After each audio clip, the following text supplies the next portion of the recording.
오늘 말씀은 바리새인들과 예수의 대화의 한 대목입니다. 바리새인들은 예수에 대해서 많은 관심을 가지고 있었습니다. 그들은 늘 사람을 보내어 예수께서 어떤 말을 하고 어떤 일들을 하는지를 관찰했습니다. 그리고 때로는 예수를 곤란하게 만들 질문들을 생각해내서 사람들 앞에 묻곤 했습니다. 오늘의 이 대화 역시 바리새인들이 예수를 시험하기 위해서 특별한 목적을 가지고 물은 질문과 그에 대한 예수의 대답입니다. 그들이 묻습니다. 예수여, 남편이 아내를 버려도 됩니까?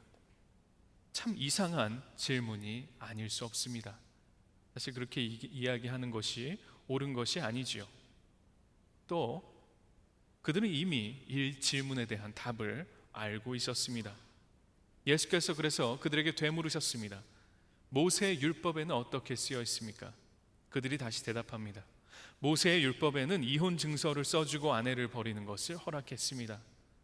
그렇게 그들은 이미 답을 알고 있는 질문을 시험하고자 예수께 합니다. 그 질문 뒤에 분명히 숨은 의도가 있었습니다.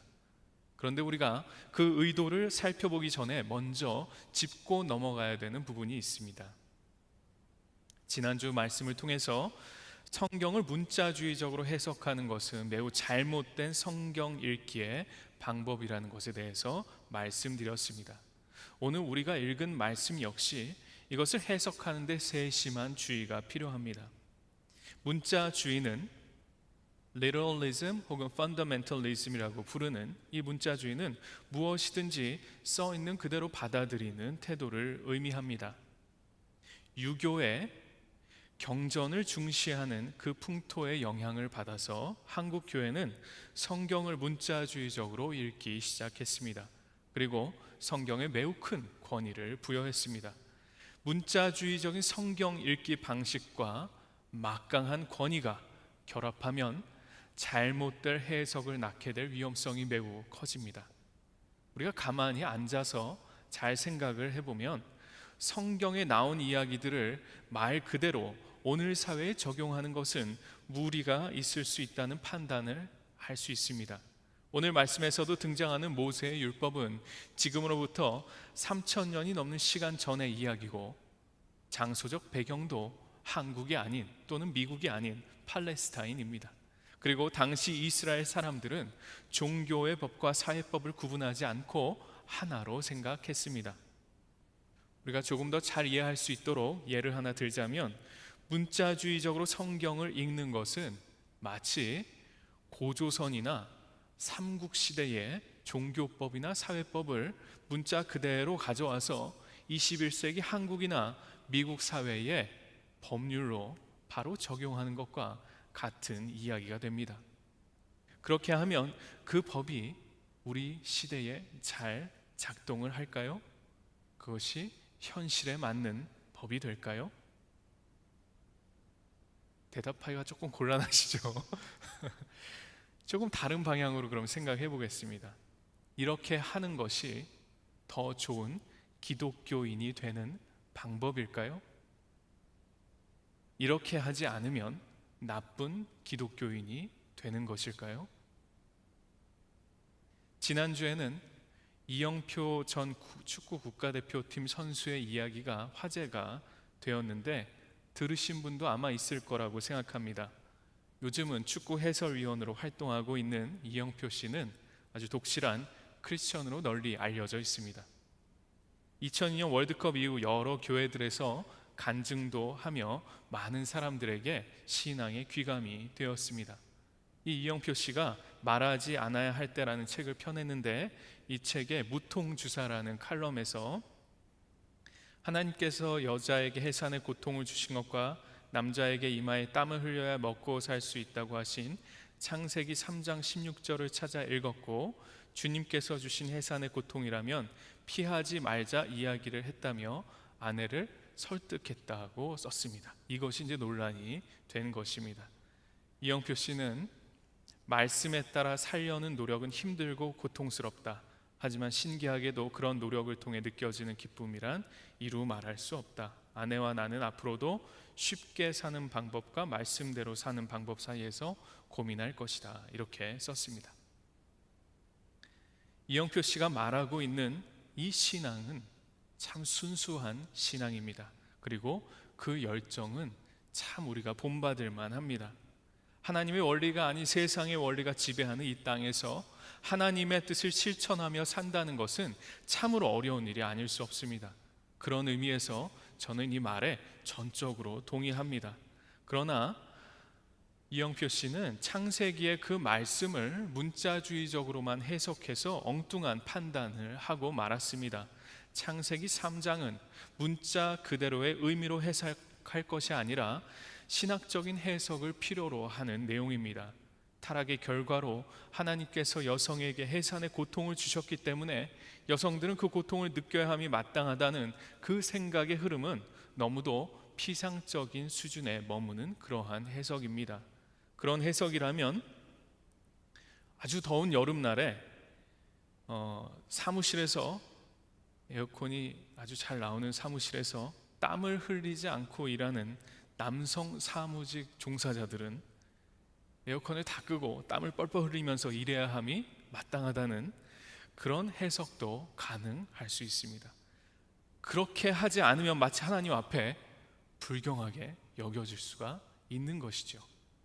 반대로 말입니다.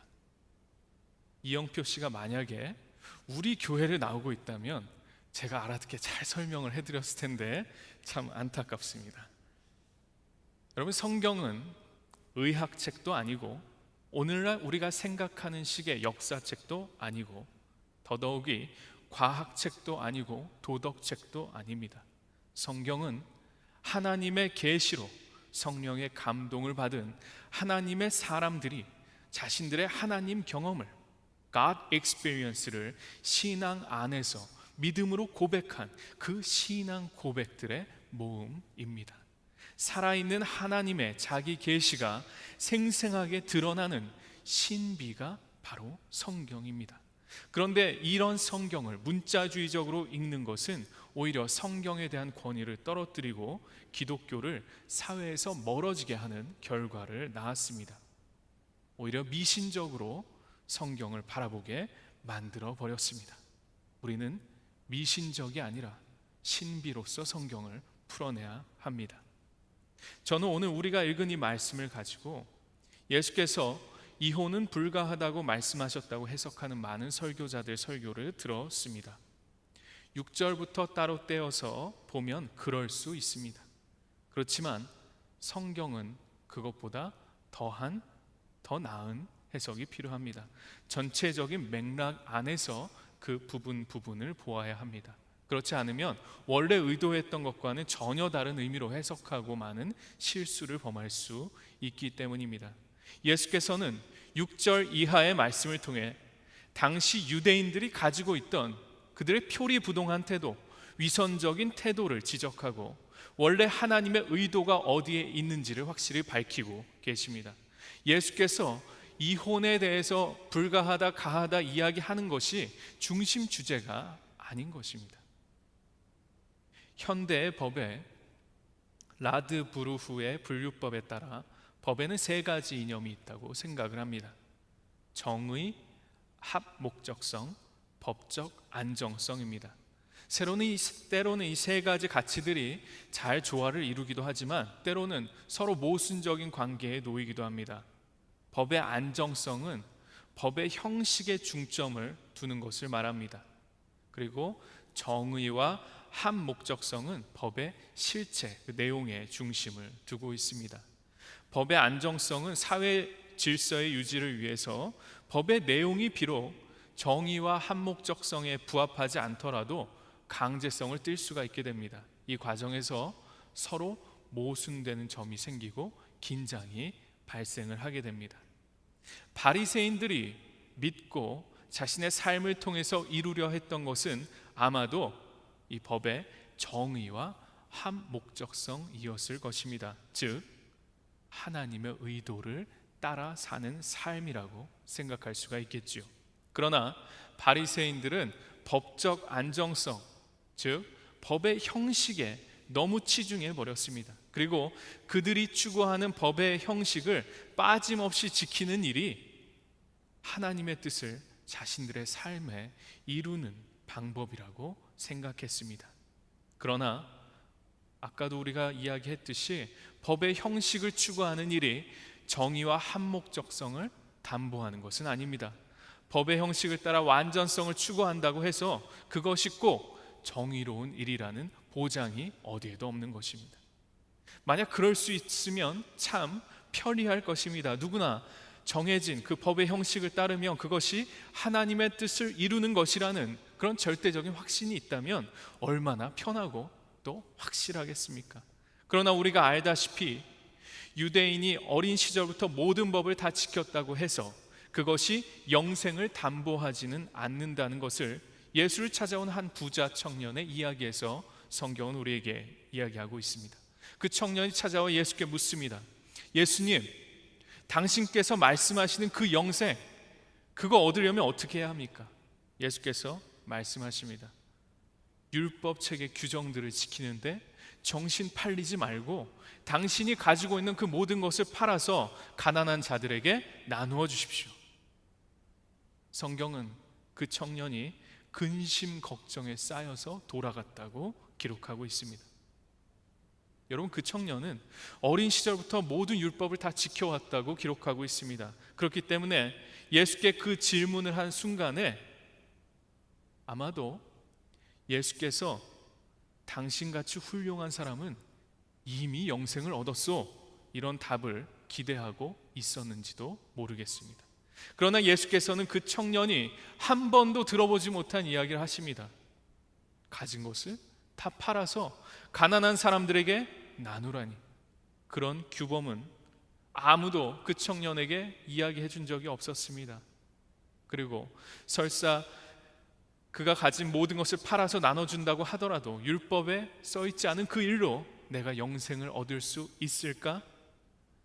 이렇게 질문했을 것입니다. 그동안 내가 살아온 이 인생의 의미는 무엇일까? 라는 질문을 하지 않았겠습니까? 예수의 그 대답은 청년의 모든 세상을 뒤바꿔 놓았습니다. 예수의 말씀과 같이 규범을 지키는 것이 영생을 우리에게 가져다 주는 것이 아닙니다. 바리새인들은 바로 이 점을 간과하고 있습니다. 예수께서 그들에게 말씀하십니다. 모세는 너희의 완악한 마음 때문에 이 계명을 써서 너희에게 준 것이다. 예수께서는 바리새인들의 생각을 이미 아시고 모세의 계명에 대해서 말씀하십니다. 모세가 이혼에 대한 계명을 쓴 것은 인간의 죄성 때문에 그로 인해 생길 악한 결과들을 방지하려는 데 있었다고 말씀하십니다. 바리새인들은 그 원래의 정신, 즉 사회와 개인 간의 관계에서 정의를 이루고 하나님 뜻에 대한 한목적성을 이루는 것보다 법의 형식에만 집중하고 있습니다. 그 법이라는 테두리에 갇혀서 그 규범을 통해 드러내고자 하는 하나님의 뜻은 보지 못하고 있습니다. 그러면 그 법에 들어있는 하나님의 진정한 뜻이 무엇이겠습니까? 예수의 다음 대화를 보면 우리가 그 점이 무엇인지 알 수 있습니다. 예수께서는 바리새인과의 이혼의 정당성에 대한 이 대화를 태초의 때, 창조 그때의 이야기로 이끌어 가십니다.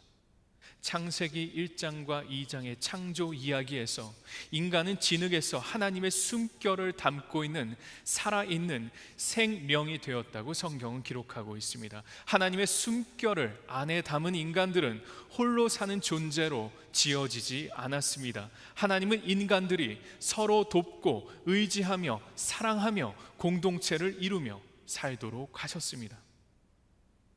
인간들 사이의 이러한 관계는 하나님께서 그의 숨결을 불어넣으신 그 순간부터 인간들의 삶에 매우 중요한 요소가 되었습니다. 아니, 어쩌면 서로를 사랑하며 살도록 운명 지어졌다고 보아도 좋을 것입니다. 하나님의 숨결을 담고 있는 그 사랑의 관계는 성부, 성자, 성령의 이 삼위일체 하나님이 서로를 서로 안에 품고 서로를 넘나들고 관통하는 그 풍부한 사랑의 관계이기 때문에 그렇습니다. 삼위일체 하나님의 그 숨결을 받았기에 인간은 하나님이 보여주시는 그 깊고 넓은 관계를 이루며 살도록 지어진 것입니다. 예수께서는 이 말씀을 통해서 이혼이 가하다 불가하다 그런 규범적인 문제에 대해서 이야기하고 있는 것이 아닙니다. 규범의 정당성의 범주를 넘어서서 인간의 가장 근본적인 문제에 대해서 이야기하고 있습니다. 인간은 서로를 믿고 의지하며 살도록 만들어졌으며 그것이 하나님의 숨결을 그 안에 지니고 사는 사람들이 인간답게 사는 법이라는 것을 말씀하고 있는 것입니다. 예수께서는 바리새인들이 가지고 있던 표리부동하고 위선적인 태도를 꾸짖으실 뿐만 아니라 규범을 지키는 것은 결코 하나님의 뜻대로 살아가는 것을 확증하지 못한다는 것을 지적하고 있습니다. 그뿐만 아니라 사랑의 관계에 바탕한 진정성 있는 인간관계가 정말 중요하고 의미 있는 하나님의 뜻이며 하나님의 의도라는 것을 강조하고 있습니다. 바리새인들처럼 진정한 사랑의 관계보다 규범만을 이야기하며 그 뒤에 숨어 사랑을 이루고 있는 것처럼 생각하는 것은 매우 잘못된 행동이라는 것을 지적하고 있습니다. 율법에 써 있으니 이혼 증서를 주고 아내를 버려도 된다고 생각하고 행동하며 그것에 대해서 문제의식을 느끼지 못하는 바리새인들과 같은 사람들을 향해 예수께서는 외치고 있는 것입니다. 그것이 아니다. 하나님의 진정한 뜻을 깨달아라. 모세가 이야기한 그 규범을 만든 하나님의 참된 의도를 보아라. 태초부터 계신 하나님 안에 그 사랑의 관계를 보아라. 하나님의 숨결을 불어넣어 생명이 된 사람은 어떻게 살아야 함이 마땅하겠는가? 예수께서 오늘 말씀을 통해서 바로 이 점에 대해서 이야기하고 계신 것입니다. 예수께서는 바리새인의 규범이 아닌 그것을 넘어선 하나님 나라의 원리에 대해서 말씀하고 있습니다. 예수께서 말씀하고 계신 이 하나님 나라의 원리는 우리가 지난주에 봤던 말씀과 이어지고 있습니다. 예수께서 어린이들을 안아주시고 축복하여 주시며 말씀하셨습니다. 하나님 나라는 어린아이와 같은 사람들의 것이다. 누구든지 어린이와 같이 하나님 나라를 받아들이지 않는 사람은 거기에 들어가지 못할 것이다. 고대 근동 사회에서 어린이는 가장 낮은 사회적 지위를 가지고 있는 존재였습니다. 아직 사람이 아니었습니다. 예수께서는 어린이를 통해 율법의 규정을 비롯한 여러 가지 장치들을 통해서 자신의 연약함과 죄성을 감추려고 하는 바리새인들을 꾸짖습니다. 바리새인들은 규범과 율법을 들먹이며 작은 사람들, 즉 그 사회의 약자였던 여인들을 자신들이 유리한 대로 버리는 것이 모세의 율법에 따라 정당하다 말합니다. 그러나 예수께서는 말씀하십니다. 하나님 나라는 이와 같은 어린아이의 것이다. 이 말씀은 하나님 나라는 이 어린이와 같은 사회의 연약한 사람들, 약자들, 가난한 사람들, 힘 없는 사람들, 자신의 목소리를 갖지 못한 사람들, 차별받는 사람들, 사회적 지지 기반이 없는 사람들, 자유함이 없는 사람들의 것이라는 말씀입니다. 이것이 하나님 나라의 원리입니다. 사랑의 관계성에 기초한 작은 자들, 약자들과의 연대가 하나님 나라의 원리입니다. 강하고 부유한 사람들이 더 잘 살며 약한 사람들을 억압하고 착취하는 것을 예수께서는 반대하십니다. 그리고 우리에게 어떻게 살아가는 것이 진정 하나님의 뜻을 따라 살아가는지를 오늘 말씀을 통해 이야기해 주고 계십니다. 사랑하는 파사데나 장로교회 모든 성도 여러분, 하나님 나라의 원리는 관계와 사랑의 원리입니다. 우리는 삼위 하나님의 넘치는 사랑의 관계 안으로 초대를 받았습니다. 우리는 세상을 풍요롭게 하고 약한 자들에게 힘이 되어주고 관계로 이어진 서로를 사랑하는 그 공동체의 삶으로 부름받은 것입니다. 그래서 비록 부족하지만 아직은 서로의 모난 부분들 때문에 힘겨워도 하고 다투기도 하는 그런 공동체이지만 아직은 하나님의 그 사랑을 다 구현하고 있지 못하는 그런 부족한 공동체이지만 하나님께서 우리 모두를 이곳 바로 파사데나 장로교회라는 하나님의 공동체로 불러주셨음에 우리는 감사해야 합니다. 그렇기 때문에 사랑하는 성도 여러분, 서로 용납합시다. 그렇기 때문에 여러분, 서로 사랑합시다. 그렇기 때문에 여러분, 은혜로 서로를 품어줍시다. 그렇기 때문에 여러분, 연약한 사람들을 가장 귀하게 여깁시다.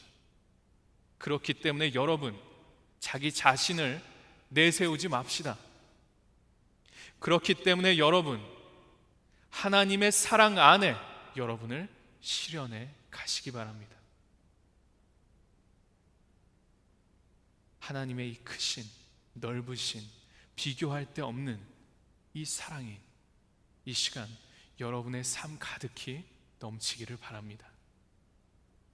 규범을 넘어선 하나님의 진정한 사랑을 늘 깨닫고 실천하는 여러분 되시기를 주님의 이름으로 축원합니다.